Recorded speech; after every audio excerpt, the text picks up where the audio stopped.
From the mid-1970s to the mid-1980s, a terrifying predator stalked the state of California, committing a series of heinous crimes. Known by many names, the East Area Rapist, the original Night Stalker, and the Visalia Ransacker, he was finally identified decades later as the Golden State Killer.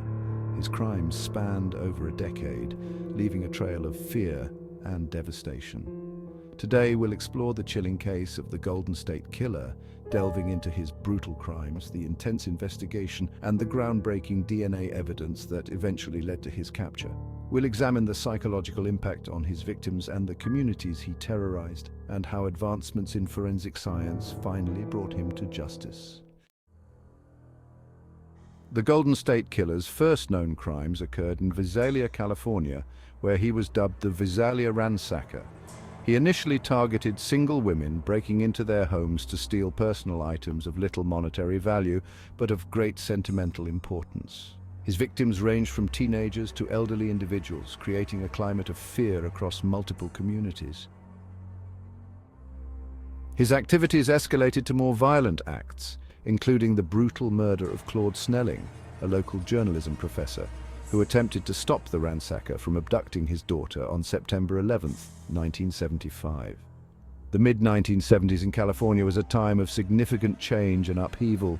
The state was experiencing a population boom, coupled with economic challenges and social changes. Amid this backdrop, the Golden State Killer's crimes instilled a profound sense of terror and vulnerability in the local populace. His ability to evade capture despite the growing efforts of law enforcement added to the pervasive sense of dread. The terror instilled by the Golden State Killer had a lasting impact on the communities he targeted. Families altered their routines, neighborhoods organized watch groups, and a general sense of fear permeated daily life.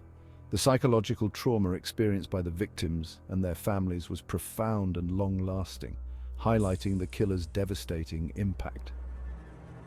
Between 1974 and 1975, the Visalia Ransacker committed over 100 burglaries. His modus operandi involved meticulous planning and execution. He would enter homes quietly, often taking personal items that held sentimental value, such as photographs, jewelry, and coins. These early crimes were marked by a sense of violation and psychological terror. The turning point came with the murder of Claude Snelling, which marked a significant escalation in violence and intent.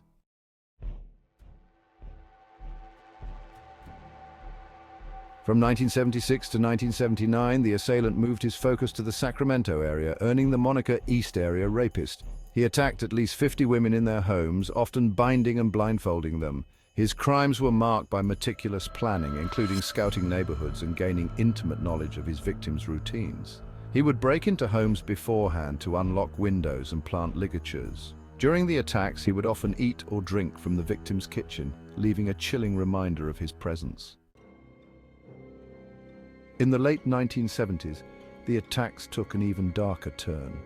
Moving to Southern California, the perpetrator began to kill his victims, earning the name Original Night Stalker. His first known murder victims were Dr. Robert Offerman and Deborah Alexandra Manning, who were killed on December 30, 1979.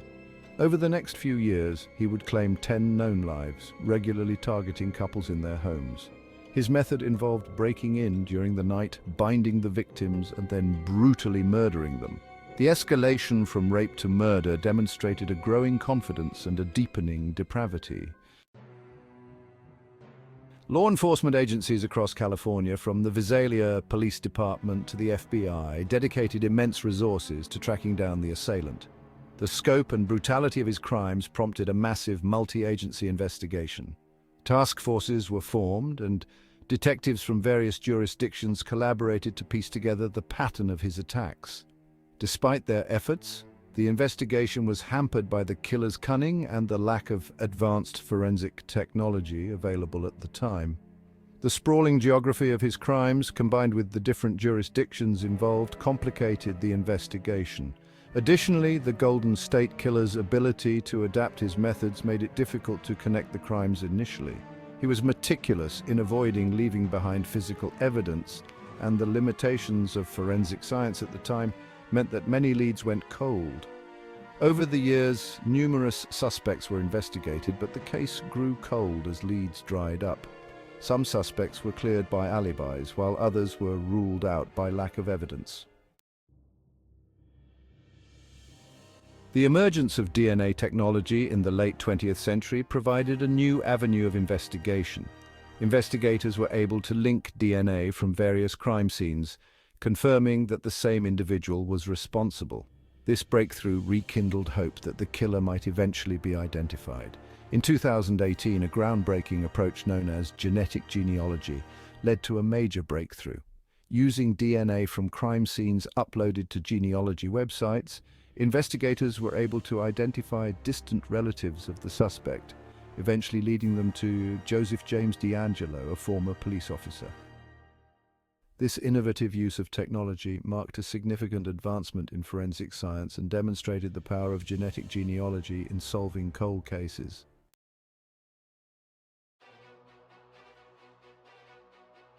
On April 24, 2018, DeAngelo was arrested at his home in Citrus Heights, California. The DNA evidence was irrefutable, finally bringing an end to the decades-long hunt for the Golden State Killer. DeAngelo's arrest brought a sense of closure to many of the victims and their families who had lived in fear and uncertainty for years. Many theories about the Golden State Killer circulated for decades. Some speculated he was a police officer or military personnel due to his knowledge of law enforcement procedures and tactical skills. Others believed he might be a neighbor or someone close to the victims. The theories often reflected the fear and suspicion that permeated the communities affected by his crimes. Experts have suggested that the Golden State Killer exhibited traits of a psychopathic narcissist driven by a need for power and control. His ability to adapt his methods and avoid capture for so long indicated a high level of intelligence and cunning. The psychological impact on his victims was profound, with many experiencing long-term trauma and fear. The case had a significant impact on law enforcement practices, highlighting the need for better coordination between jurisdictions and the importance of advanced forensic technology. The collaboration between different agencies and the eventual use of genetic genealogy set new standards for how cold cases could be approached and solved. Following his arrest, DeAngelo was charged with 13 counts of murder and multiple counts of kidnapping and other crimes. The legal proceedings were closely followed by the public and the media.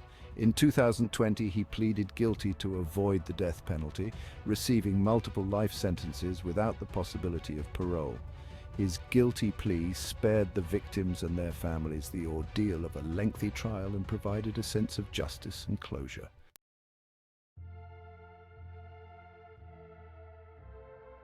The capture and conviction of DeAngelo brought a measure of closure to the many victims and their families.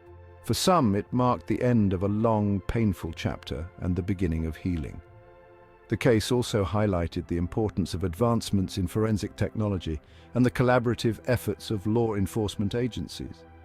The bravery and resilience of the victims in coming forward and sharing their stories played a crucial role in keeping the case alive. The Golden State Killer case underscored the transformative impact of forensic science, particularly DNA analysis and genetic genealogy. These advancements have revolutionized the field of criminal investigation, providing new tools and techniques to solve previously unsolvable cases. The case has inspired further innovations and applications of genetic genealogy in law enforcement. The high-profile nature of the case has raised public awareness about the importance of supporting victims and survivors of violent crimes. Advocacy groups have been instrumental in providing resources and support to those affected by the Golden State Killer's crimes. The case has also sparked discussions about privacy and ethics in the use of genetic information for criminal investigations.